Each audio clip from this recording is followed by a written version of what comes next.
So, today I want to talk a little bit about how your view of nature can show up in your various systems, maybe particularly the economic system. So, let's go back to what we looked at yesterday in the Blackfoot physics talk about how the Native Americans viewed nature. So, to them, nature was enchanted, let's say. Um, and I can pretty much guarantee is the opposite of how we view nature today. But there's a huge movement today towards, seeking the re-enchantment of nature. So what does that mean? How did they see nature?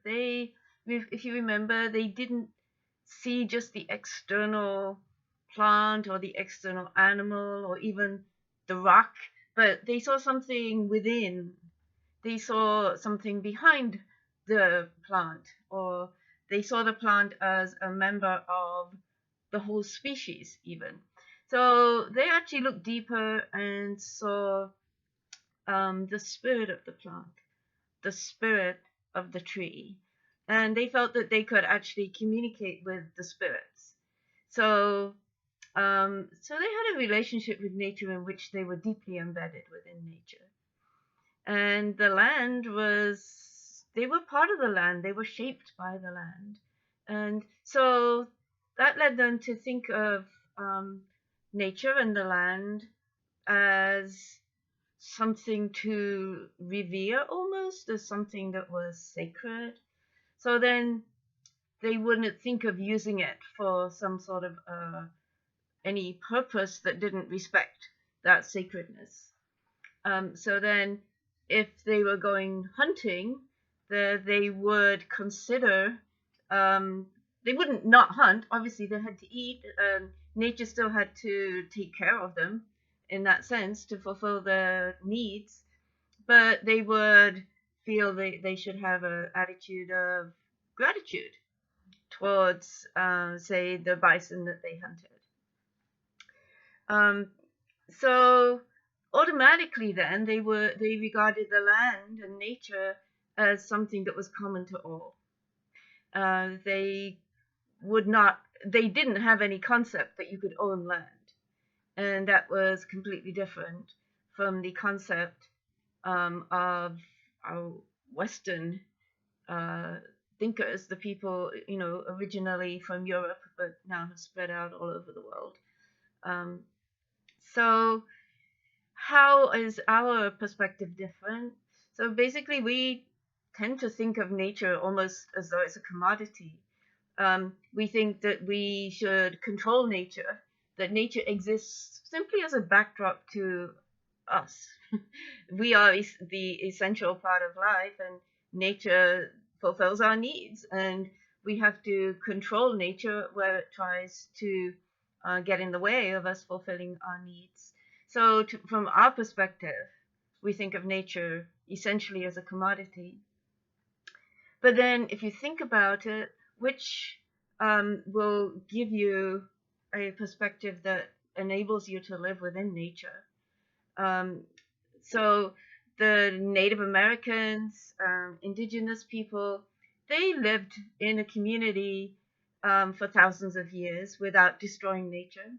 Um, and yet, if you look at us, Western nations now, we have pretty much come to the point where we are on the verge of almost destroying nature. We've destroyed so much of it.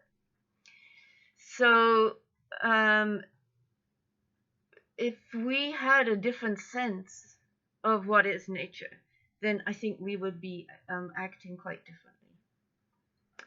So, for a Western person, you can own land. So basically, if you have enough money, you buy land. But there's problems with that, right?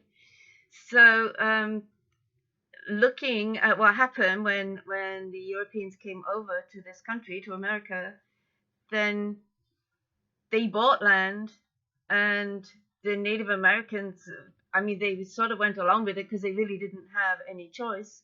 And over time, they were essentially um, just sent out to small reservations, and they really were, over time, most of them actually died from some of the diseases and from a lot of the purges that the West inflicted. So uh, we seem to be quite a destructive force on this earth. So then we need to have a different sense of nature. So is nature there for us to use to make profit? Is nature there as a commodity? Is nature there for us to buy land on as a speculative venture and sell it when it gets to a higher price? That actually is how we use our land. So this is really, in many, many ways, the core of what is wrong with our society, how we use nature. So if you think about it, everybody has to have land, but most of the land worldwide now probably is owned, which by an individual or maybe a corporation, which means that nobody else can use it. So just because some part of the population has money, then nobody can use a huge percentage of the earth. Nobody can go there. So that really seems a very destructive way to look at it. So the alternative, though, is to accept the rights of the community to the land and to nature. And if you think about it, a corporation relies on nature, really. I mean, how how could a corporation function if nature didn't do what it does? If things didn't grow, if you put them in the ground, if there weren't any airwaves, how could any corporation do anything? Essentially, if they had to sort of make all that stuff happen themselves. But that was there unconditionally given to all of humanity. We were all born the same way this into the same planet. So there is definitely a sense in which we are all entitled to some small part of the planet equally. So then you've got two very different views, and probably the best thing would have been to come up with a sort of a mixture of the two, a higher perspective. And I'll talk about that in another video sometime. But what actually happened, of course, is that the Western way of thinking won out. So then now I think we have really come to the point where we can see that there are many, many harmful consequences to, I'll say, to individual land ownership. I don't necessarily mean that. I think you can preserve land ownership and also preserve some part of the right of the whole of the community to the land. So, well, basically, I think everybody has the right to a small part of the land, to the produce from that small part of the land. So one way to maybe make this happen would be to divide up the land into half-acre plots and give one to everybody. Okay, that's not going to happen. So another way would be to say, okay, well, we all share in this. Corporations use these things that nature gave to all of us. So if corporations use land, or if people use more land than would be their fair share, then they should pay some sort of taxes for that use. They should compensate the community for using that extra amount that was actually belongs to the community. So there are definitely ways of looking at this that are different from what we're doing right now. And I probably will talk about Henry George at some point because I think he has a good approach, wonderful approach. Actually, That's Henry George, that picture right there. But he's not the only one. There's other people with really good ideas too. Um, Maybe we should all share in some part of corporate profits, right? They seem to feel they can own our information without any sort of compensation whatsoever. So if they're busy using our information, maybe then we should all have some small share every time they use it. So that is actually a suggestion.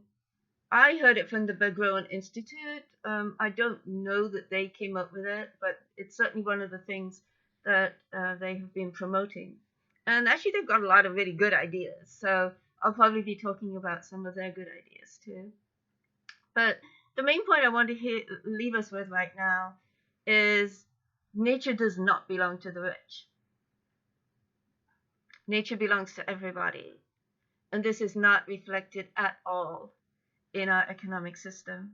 So our economic system is very out of balance, and it protects the profits of the few at the expense of actually even the survival of the many.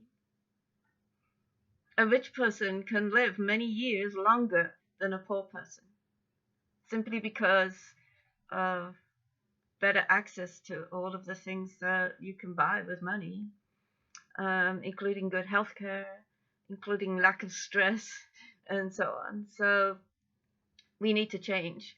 We need, as a world right now, to figure out how our system can guarantee survival and a decent level of living before you have to work, right? I don't mean that people shouldn't have to work at all, but I think that we can split it into what the work we need to do just to maintain the planet, which is reasonable. We should all have to do something, and then the work that we are currently doing in order to make the rich people even richer. I don't think it's a bad thing that people can get rich. I just think we've gone way far too over in that direction, far too much in that direction. So I think it's important for us to think about how we can change that. And the notion of economic rent is an important notion. Economic rent is when one person gets rich because he has and he usually has made it so that he is actually being rewarded for other people's work. And you have to look at some of these people with 60 billion, 50 billion, and wonder, did they really do enough work that they should be making about $10,000 an hour, while the people working under them, some of them are even applying for assistance because they don't even get a living wage. That is not what an economic system is supposed to do. We can maybe come up with some points of what is an economic system supposed to do. I think that would be a good thing. And then we can figure out how can we make that happen.